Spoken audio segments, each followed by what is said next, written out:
Ok, fait qu'on va regarder le chauffe-eau Coates, un chauffe-eau qu'on met régulièrement dans nos salles mécaniques. Principe assez simple. On a notre l'entrée aux éléments, la sortie, avec une valve d'isolement pour chaque côté, ainsi qu'une valve de dérivation, ce qu'on appelle le bypass. Ce qui est important pour un chauffe-eau, là, ici on a une grosseur de tuyauterie pas mal égale, fait qu'il n'y a pas de problème à fermer la bypass, la dérivation complète. Des fois, ça se peut que vous voyez des situations qu'on va la garder semi-ouverte ou semi-fermée. Le but avec ça, nous autres, c'est de faire allumer ce qu'on appelle la flow switch, l'interrupteur de débit. S'il n'y a pas assez de débit qui passe dedans, lui, il va se sécuriser et il va arrêter les éléments de chauffer. Pour pas que l'eau, ça bouille là-dedans. Quand on arrête la pompe, idéalement, on va dire au monde d'arrêter le chauffe-eau 5-10 minutes à l'avance. Pas que l'eau stagnante dedans, que ça ne circule plus, que ça devienne très très chaud, puis là, ça monte en pression. Je vais vous montrer un exemple. Je vais ouvrir cette valve-là, puis on va filmer ici. On va voir la manière le débit va descendre. Vous voyez? Fait que là, je suis complètement ouvert. J'ai plus assez de débit qui passe. Fait que mon interrupteur, il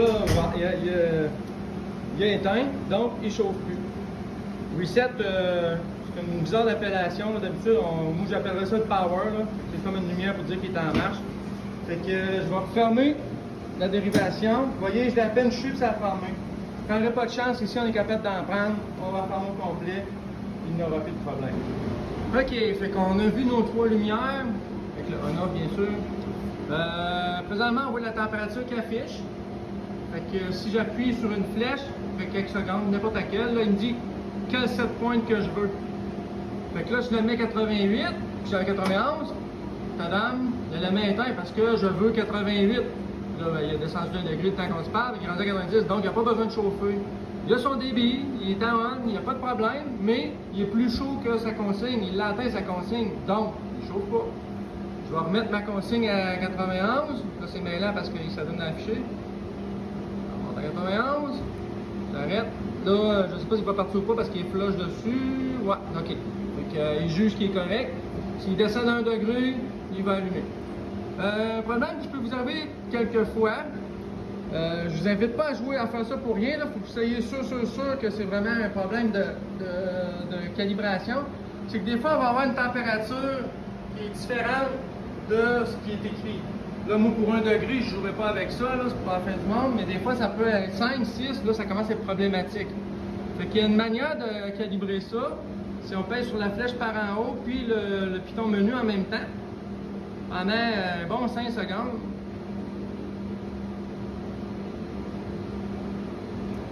Vous voyez, ça marque cal. Donc, le menu. Et exemple, si je la calibrais à 90 degrés à la place, minuteur, tu présentement, il dit 90. J'ai pas mis une consigne de 90 parce que ma consigne est à 91. Ça n'a pas changé. J'ai calibré à 90. Donc, à 90, s'il vise 91, il va chauffer.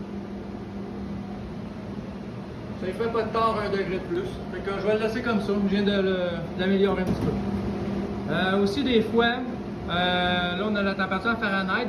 Dans le monde des piscines, fouillez-moi pourquoi, on dirait qu'on marche en Fahrenheit pas mal.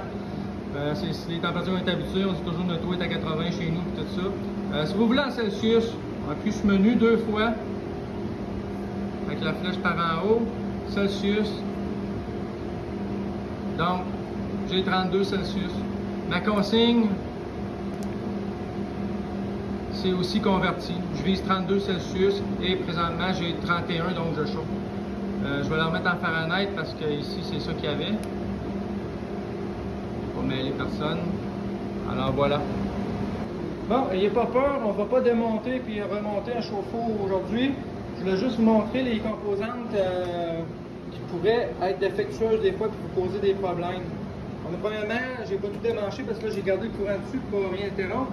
On voit dans le fond ici là, un fil noir et blanc et un rouge qui est caché là. Fait que ça c'est l'élément. Bien sûr, on enlève le courant puis on coupe le disjoncteur avant de faire ça. On a 4 bolts sur les coins. On enlève tous les fils de là. Puis on retire l'élément tout simplement. Je fais la démonstration dans une autre vidéo. Les problèmes qu'il peut y avoir, là, vous avez remarqué qu'il y a des 3 fusibles ici. Ça peut arriver qu'il y en a une qui saute à maner pour une raison X. Elle peut sauter à cause d'un élément qui a justement un court-circuité ou juste une surcharge de l'hydro ou des breakers qui rouvrent tout en même temps. Bref, plein de raisons. On a un petit piton reset ici aussi. Si jamais c'est comme un thermostat là, de température, si ça monte trop haut, il faut le resetter par ici pour repartir. Assez rare quand même. Puis on a la fameuse flow switch qu'on appelle l'interrupteur débit. Fait que, on a un petit plan toujours dans le couvercle si vous êtes familier avec l'électricité, mais sinon, prenez une photo, regardez qu'est-ce qui est branché où, puis rebranchez-le exactement à la même place. C'est tout simplement vissé à l'intérieur, ça. Fait que c'est quand même une pièce que je change de temps en temps. L'élément, c'est lui qu'on change le plus souvent. Puis l'interrupteur de débit. Le reste, j'ai jamais vraiment eu. Je pense que j'ai jamais pogné une fusible sautée non plus. C'est quand même un équipement fiable. C'est juste que l'usure mécanique normale, avec l'eau traitée, l'eau chlorée et tout ça, c'est normal que l'élément va user avec le temps.